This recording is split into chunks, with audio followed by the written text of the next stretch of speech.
ان المتقین فی جنات وعیون، اور اس کے مقابلے میں یہ دوسری جماعتیں جو اس حق کا نظام لے کر اٹھی ہیں، اتنی مصیبتیں مشقتیں برداشت کر رہی ہیں، انجام کار جب وہ صحیح نظام قائم ہوگا تو وہ پھر ان کے ہاں اصطلاحات تھیں، گھنے سائے والے باغ، صاف ستھرا شیریں پانی، اس کے چشمے۔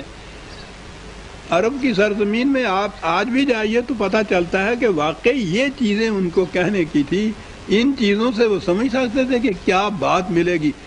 ان کے ہاں صاف شفاف میٹھے شیریں پانی کا ایک کٹورا پوچھو نہیں کیا معنی رکھتا تھا۔ وہ معلوم ہے وہ بدو لے کے گیا تھا ہارون رشید کے پاس تحفہ، وہ مٹکی تھی اس میں کچھ تھا، کہنے کے کیا لائے، کہنے لگے کہ ایسا چشمے کا پانی ہم نے کبھی نہیں دیکھا تھا، جی نہ چاہا کہ ہم خود پی جائیں اور آپ کو معلوم رکھے، اور میں لے کے آیا ہوں 200 میل سے، پتہ نہیں لے کے آیا تھا چشمے کا صاف چشمے کا پانی۔ ان کے لیے کیفیت یہ تھی۔ قرآن اسی قسم کی مثالیں دے کے ان کو سمجھاتا ہے۔ آخذین ما آتاہم ربہم، جو کچھ بھی عطا ہوگا ان کے خدا کی طرف سے وہ جھولیاں بھر بھر کے اس کو لیں گے، اس لیے کہ انہم کانوا قبل ذالک محسنین، اس لیے کہ اس سے پیشتر انہوں نے بڑی حسن کارانہ زندگی بسر کی تھی۔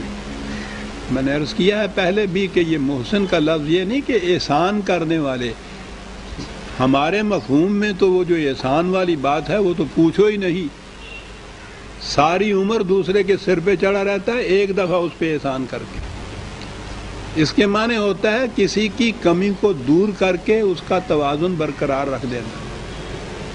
مومن انفرادی طور پہ یا اجتماعی طور پہ ان کے نظام کا مقصد یہ ہے کہ کسی کی کمی جو واقع ہو گئی ہے اس کو پورا کر کے اس کو پاؤں پہ کھڑا کر دیا جائے، اس کا توازن برقرار کر دیا جائے، اسے کہتے ہیں احسان، اور ایسا کرنے والوں کو کہتے ہیں محسنین۔ یہ وہ تھے کہ جن کی اپنی زندگی اپنی ذات بھی اعتدال اور توازن بردوش تھی، اور یہ ان کا فریضہ بھی یہ تھا کہ جس کا توازن بگڑ رہا ہو اس کا توازن کو صحیح کر دیا جائے۔ اس کی وجہ سے یہ ان کو نظام ملا ہے جس میں یہ جنت اور عیون ملے ہیں۔ ان کی کیفیت یہ تھی، دو ایک چیزیں اس میں یہ کہی گئی ہیں ان کی۔ مومنین کی خصوصیات تو قرآن بھرا پڑا ہے، یہاں دو باتیں بڑی اہم ہیں۔ کانوا قلیلا من اللیل ما یہجعون، یہ تفصیل تفصیل ہے، یہ راتوں کو بہت کم سوتے تھے۔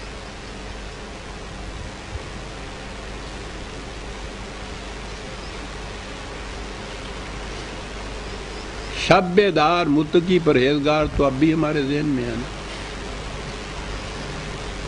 اب وہ راتوں کو جو نہیں سوتے وہ کیا کرتے ہیں؟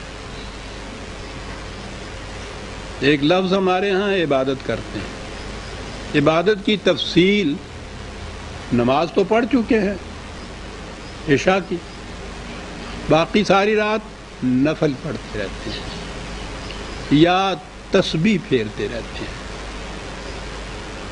راتوں کو اس لیے جاگتے ہیں۔ یہ یہاں نہیں کہا، یہ بڑی اہم چیز ہے جو کہی گئی ہے نبی اکرم صلی اللہ علیہ وسلم کے متعلق سورہ مزمل میں جس کا اہم ترجمہ آپ کو کملی والے کر کے بتایا جاتا ہے، یہ بات ہی کچھ اور ہے صاحب۔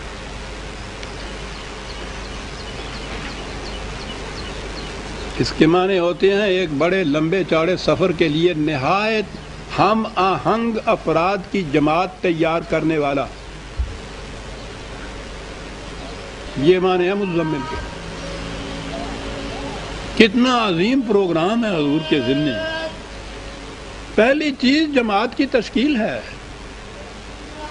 اور یہی جماعت ہے جس کے متعلق قرآن نے کہا ہے کہ اے رسول تیرے لیے خدا اور یہ جماعت مومنین یہ مل کے کافی ہیں، اکیلا خدا بھی نہیں۔ اور یہ جماعت یوں ہی زمین سے اگ نہیں آئی تھی، تیار کی گئی تھی۔ پہلا کام ہی یہ تھا تزمیل کا، اس قسم کی جماعت تیار کرنے کا۔ حضور سے کہا جا رہا ہے قم اللیل الا قلیلا، راتوں کو جاگ تو صحیح لیکن تھوڑا حصہ جاگو، نصفہ او انقص منہ قلیلا، آدھی سے بھی کم رات جاگو۔ اس لیے کہ انا سنلقی علیک قولا ثقیلا، بہت بھاری پروگرام ہے جو تیرے ذمہ عائد کیا جا رہا ہے۔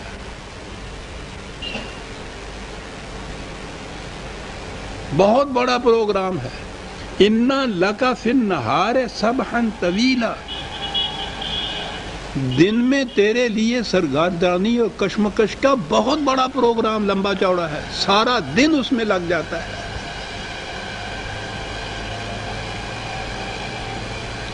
یہ اکیلے ہی حضور نہیں ہے، یہ ہے جی 73/73 سے 7 آیات تک، اور اسی کی 20 آیات میں بھی ہے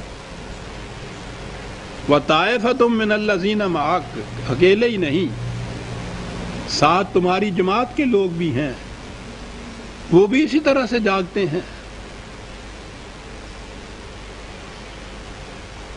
ان کے متعلق بھی کہا کہ ان میں کمزور بھی ہیں، کچھ بیمار بھی ہیں، کاروبار کرنے والے لوگ بھی ہیں، تو یہ اتنا زیادہ بوجھ اپنے اوپر نہ لادو تم۔ حضور سے کہا، جماعت مومنین سے کہا کہ تم نے تو دن میں کتنا لمبا چوڑا پروگرام ہوتا ہے تمہارے سامنے، 1 منٹ کی فرصت نہیں ملتی اس کے اندر۔ ٹھیک ہے رات کو بھی ضرورت ہے اس کی، لیکن اس شدت شوق میں جسم کے تقاضوں کو نہ بھول جاؤ، صحت کا خیال رکھو، بڑا پروگرام لمبا چوڑا تمہارے ذمہ ہے۔ یہ نہیں ہے کہ رات کو جاگ کے نفل پڑھو اور دن بھر سوتے رہو۔ اِنَّ لَكَ فِي النَّهَارِ سَبْحًا طَوِيلًا، بہت بڑا لمبا پروگرام ہے تمہارے لیے۔ یہ